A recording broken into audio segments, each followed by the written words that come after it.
Welcome back to another technical deep dive here in the debug zone. Today we're tackling a big question and breaking it down with insights from other users. Hopefully this clears up some misconceptions and helps you get the answer you need. So buckle up, stay a little curious, and let's jump right in.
And that's a wrap.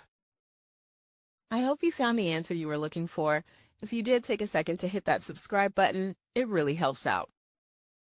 And let me know in the comments which solution worked best for you.